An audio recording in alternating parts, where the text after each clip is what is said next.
আজকে নাকাশিপাড়া বিধানসভা কেন্দ্রে উপস্থিত রয়েছেন আম জনতা উন্নয়ন পার্টির চেয়ারম্যান হুমায়ুন কবির মহাশয় এবং নাকাশিপাড়ার বিভিন্ন প্রান্ত থেকে আম জনতা উন্নয়ন পার্টির যারা কর্মী তারা কিন্তু সকলে আনন্দে উদ্বেগে তাকে এক নজর দেখার জন্য ছুটে এসেছে। তো স্যার, আসসালামু আলাইকুম। ওয়ালাইকুম সালাম। আজকে এই নাকাশিপাড়া বিধানসভায় পা দিয়ে মানুষের অনুভূতি দেখে আপনার কেমন লাগছে? দেখুন, গোটা বাংলায় হুমায়ুন কবির সম্বন্ধে আজকের দিনে যে ভালোবাসা, যে সাপোর্ট, যে উন্মাদনা, এতে আমি মহান আল্লাহ তাআলার কাছে লাখো লাখো শুকরিয়া যে আমি হুমায়ুন কবির আপনাদের মতো সকলের মতোই আমার দুটো হাত, দুটো পা, দুটো চোখ, দুটো কান, স্বাভাবিক মানুষের মতোই আমি একজন মানুষ। কিন্তু আজকে গোটা বাংলার মানুষের কাছে, শুধু ভারতবর্ষের মানুষের কাছে হুমায়ুন কবির একটা নাম, ব্র্যান্ড হয়ে গেছে। এই ব্র্যান্ড হওয়ার একটাই কারণ, সেটা হচ্ছে যে 32 বছর আগে 1992 সালের 6 ডিসেম্বর যে বাবরি মসজিদ, মাত্র 5% অমুসলিম, ভারতবর্ষে প্রায় 100 কোটির উপর হিন্দু বাস করে, তার মধ্যে মাত্র 5 লাখ লোক সেদিন 1992 সালের 6 ডিসেম্বর বাবরি মসজিদটা ভেঙেছিল। দীর্ঘ 32 বছর আইনি লড়াইয়ের পরে 2019 সালে সুপ্রিম কোর্ট বলেছিল যে ওই বিতর্কিত ল্যান্ডটা রামলীলাকে দিয়ে দেওয়া হলো, সেখানে রাম মন্দির হবে।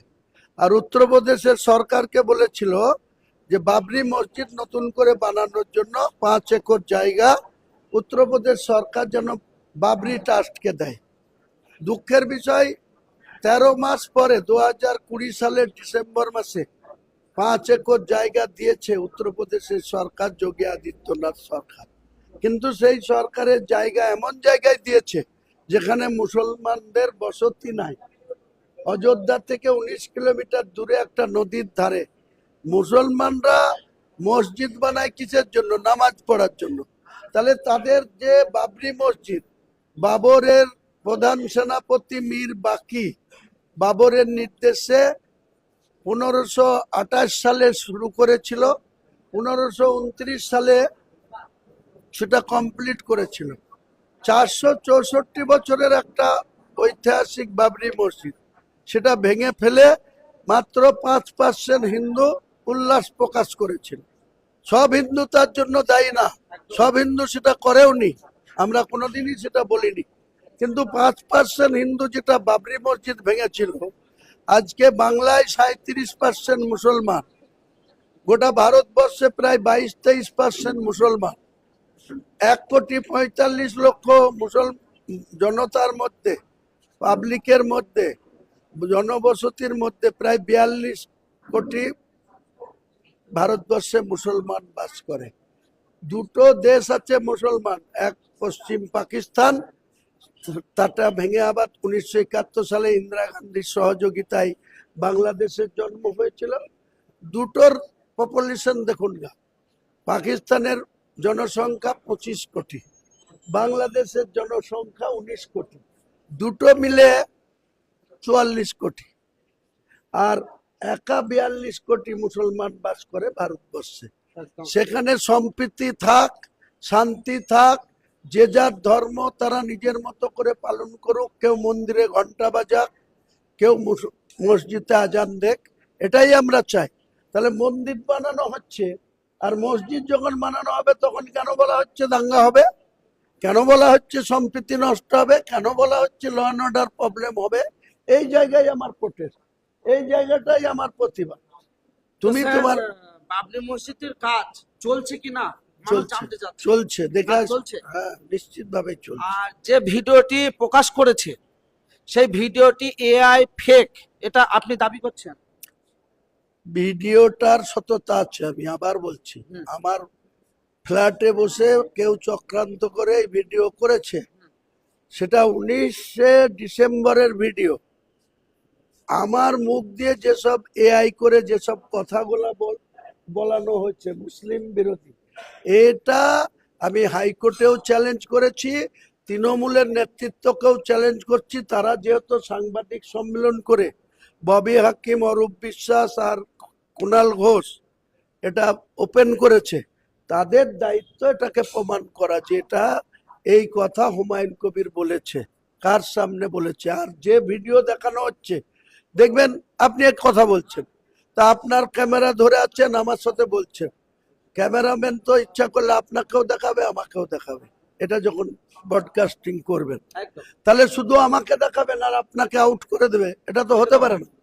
তো আপনি জিজ্ঞেস করুন এদেরকে যে আমি কার সাথে কথা বলছি, ভারতবর্ষের প্রধানমন্ত্রীর সঙ্গে, না রাজ্যের বিজেপি সভাপতি শ্রমিক ভট্টাচার্যের সঙ্গে, না রাজ্যের বিজেপির বিরোধী দলনেতা শুভেন্দুর সঙ্গে, না আসামের মুখ্যমন্ত্রী হিমন্ত বিশ্ব শর্মার সঙ্গে, না মধ্যপ্রদেশের মুখ্যমন্ত্রী মোহন যাদবের সঙ্গে।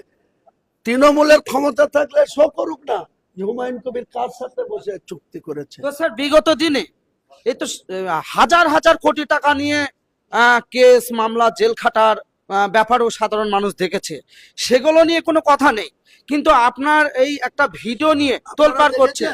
ববি হাকিম অ্যারেস্ট হয়েছিল একদিনের জন্য, সেন্ডো গেঞ্জি গায়ে দিয়ে কে টাকা নিয়েছিল? ববি হাকিম নিয়েছিল তো, প্রায় তো সুব্রত মুখার্জি নিয়েছিল, এখনো senior most MP Saugata Roy দমদমের, সেও টাকা নিয়েছিল। আরেকজন প্রয়াত এমপি সুলতান আহমেদ, যার পুলিশের জন্য সিডির আক্রমণে হার্ট অ্যাটাক করে মারা গিয়েছিল, তারা তো হাত পেতে টাকা নিয়েছিল স্টিং কাণ্ডে। তাদের ছবি দেখাচ্ছে। তা আমি যদি কারোর সঙ্গে চুক্তি করে থাকি, 1,000 কোটি তো দূরের কথা, 1 কোটি যদি নিয়ে থাকি, সেই ভিডিওটা আনতে বলুন না, আমি চ্যালেঞ্জ করছি, সামনাসামনি আনতে বলুন, দেখান যে হুমায়ুন কবির কার সাথে টাকা দিচ্ছে, কার সঙ্গে টাকা, 1,000 টাকার লেনদেনের ভিডিও একটা শো করতে বলুন। আমার সম্বন্ধে অনেক মহিলাকে লাগানো হচ্ছে আমার পিছনে, যে তোমরা যাও একে, এর পিছনে যাও, এর সাথে দেখা করো, এর সাথে এই করো, এগুলো। আমি বলছি হুমায়ুন কবির বিড়ি খায় না, সিগারেট খায় না, মদ খায় না, গুটকা খায় না, পান খায় না, শুধু লিকার চা খায়, ফল খায়, আর প্লেন রুটি খায়, পান্তা ভাত এখনো খায়। কোনো দরকার করে না হুমায়ুন কবিরের এত বিলাসিতা করা। তবে হ্যাঁ, আমার কিছু কিছু জায়গায় বিলাসিতা আছে, আমি করি। কলকাতায় গিয়ে আমি 5 স্টার হোটেলে প্রয়োজন পড়লে থাকি, সেখানকার খাবার খায় না, কিন্তু সেখানে নিরাপত্তা এবং সেখানকার থাকাটা আমার কাছে খুব ভালো লাগে। তার জন্য ওই আইটিসি রয়্যাল বেঙ্গল, তারপরে আরো যারা JW মেরিয়াট, আইটিসি সোনার, যত বড় বড় হোটেল আছে, সে দিল্লিতে গেলেও থাকি, এখানে গেলেও থাকি, কিন্তু আমি সেখানে কোনো সুরা পান করি না, কোনো বাজে নেশা হুমায়ুন কবিরের নাই। হুমায়ুন কবিরের পিছনে অনেক মহিলাদের লাগানো হচ্ছে, যে মহিলাদেরকে দিয়ে যাতে হুমায়ুন কবিরকে ফাঁসানো যায়। আরে লম্পট চরিত্রহীনের দল তৃণমূল, বিজেপিও তাই। যারা এখানে অনেক মহিলা আছে, আমাদের পার্থীয় মহিলা, আর একটা আমার মেয়ের তুল্য একটা মেয়ে এখানে বসে আছে, সেটা অন্য সম্প্রদায়ের মহিলা। আমি চ্যালেঞ্জ করছি হুমায়ুন কবিরের কোন ত্রুটি তৃণমূল কেন কারো ক্ষমতা নাই দেখায়, বিজেপি কেও চ্যালেঞ্জ করছি, তৃণমূলকেও চ্যালেঞ্জ করছি। তো স্যার হুমায়ুন কবিরের এসব দরকার হয় না। হুমায়ুন কবির আল্লাহকে মেনে চলে, হুমায়ুন কবির ইমান নিয়ে চলে, হুমায়ুন কবির হারাম খায় না, হালাল রুটি খায়।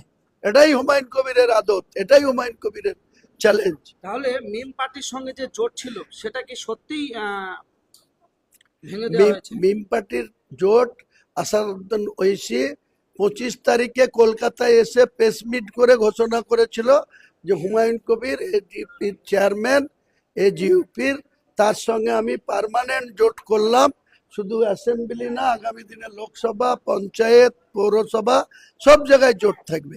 কিন্তু ওয়াইসি সাহেব ভালো মানুষ, উনি লন্ডনে পড়াশোনা করা ব্যারিস্টার, কিন্তু তৃণমূলের যেমন অনেক গদ্দার আছে, কংগ্রেসেও অনেক বি টিমের লোক আছে, যারা এখানে অভিষেক বন্দ্যোপাধ্যায় পুরো কংগ্রেসের বিরুদ্ধে, আমজনতার বিরুদ্ধে, বিজেপির বিরুদ্ধে, সিপিএম এর বিরুদ্ধে। সকালবেলায় চার্টার বিমান নিয়ে চলে যাচ্ছে কোথায়? রাহুল গান্ধীর 10 নম্বর জনপথে গিয়ে টি টেবিলে বসছে। আপনাকে বসতে দেবে? আমাদেরকে ঢুকতে দেয়? তাদেরকে কিন্তু ঢুকতে দেয়। তারা আবার চোরের মায়ের বড় গলা, আমার বিরুদ্ধে তারা আপনি হেলিকপ্টারে উঠছেন, তাতে অনেক গায়ে জ্বালা ধরে গেছে। বিরাট জ্বালা। আরে মুসলমানের ছেলে হেলিকপ্টার চাপলে ওদের তো জ্বালা হবেই। দীপক অধিকারীকে হেলিকপ্টার নিয়েছে, যেখানে সেখানে নামাচ্ছি। অভিষেক গলিতে গলিতে 2000 লোকের মিটিং করতে আসছে হেলিকপ্টার নিয়ে। হুমায়ুন কবির যত কালা এমনি সভা করছে হাজার হাজার লোক। আমি রামপুরহাটে গিয়েছিলাম, সেখানে তো কে বীরভূমটা তো তৃণমূলের শক্ত ঘাঁটি, অনুব্রত মণ্ডলের। সেই রকম জায়গায় রামপুরহাটে আমি কত বড় সভা করে দিয়ে এসছি, আপনারা ফলো করেন, লক্ষ্য করেন। আচ্ছা, নাকাশিপাড়া বাসীর উদ্দেশ্যে আজকে এসে কি বার্তা দেবেন সামনে বিধানসভা ভোটের উদ্দেশ্যে? উন্নয়ন বার্তা সাধারণ মানুষকে বলবো যে তারা এতদিন টিএমসির এখানে কল্লোল খাঁকে ভোট দিয়েছে, আমাদের একটা সুযোগ দিতে বলবো, আমাদের প্রার্থীকে ভোট দিতে বলবো। মানুষ তো তার নিজের গণতান্ত্রিক অধিকার তারা প্রয়োগ করবে, সেটা তো তাদের স্বাধীনতা। আমরা বলবো আমাদের প্রার্থী দিয়েছি, দল করেছি, আমরা বলবো এটাই। তবে নাকাশিপাড়া বাসীর একজন, আমি এখানকার একজন বাসী হিসাবে আপনার কাছে বলতে চাই, আগামী দিনে যদি নাকাশিপাড়া বাসীর এই বিধানসভা ভোটে তাকে জয়ী করে নিয়ে আসে, নাকাশিপাড়া বাসীর কিন্তু কয়েকটা তাদের দাবি রয়েছে। এক, এখানকার ইয়ং জেনারেশন যারা পরিযায়ী শ্রমিক, বাইরে গিয়ে তারা কিন্তু হত্যা হচ্ছে, মার খাচ্ছে, নির্যাতন হচ্ছে। ন্যায় বিচার পাবে, আগে ভোট দিয়ে নির্বাচিত করতে বলুন, তারপরে নিশ্চয়ই আমরা জনসাধারণের কি সমস্যা, কেন পরিযায়ী শ্রমিক হয়ে বাইরে যেতে হচ্ছে, সেসবগুলা গুরুত্ব সহকারে দেখবো, নিশ্চিত। Thank you sir. আপনারা